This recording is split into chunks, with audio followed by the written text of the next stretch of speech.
Hi everyone, I'm back with more updates for our Automation 360 platform. Let's dive in and see what's new with v.20. For RPA Workspace, we've made it easier to switch between control rooms without uninstalling or reinstalling the bot agent, with no administration privileges required. This gives users the ability to validate and run bots from different control rooms. We've also introduced visual enhancements to the Pathfinder navigation to help users seamlessly read and access the navigation menu.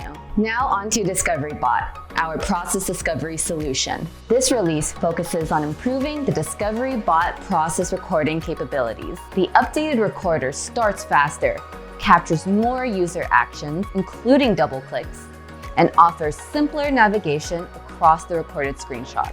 With this improved recorder experience, your users can document and analyze more processes faster.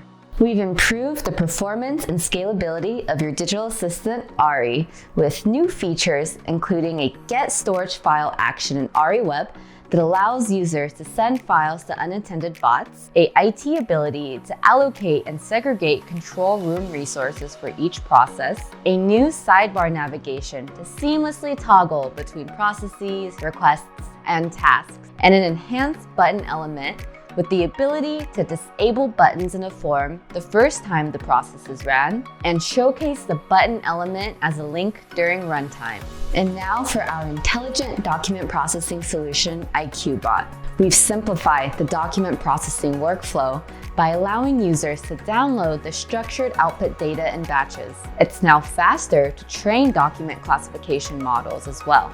Users can train existing models with additional documents, allowing for portability of the model across different environments. And finally, we've made it easier to use our analytics solution, Bot Insight. Customers can now seamlessly create and edit published dashboards. We've optimized Elasticsearch implementation, making it easier to scale Elasticsearch infrastructure across customers. And we've enabled access to operational data without requiring a Bot Insight license through the Power BI connector. Thank you for joining me for this look at the new features in Automation 360 v.20. If you'd like to try Automation 360 with no hassle or commitment, please sign up for a free 30-day trial using the link below. That's all for now. See you next month. Bye-bye.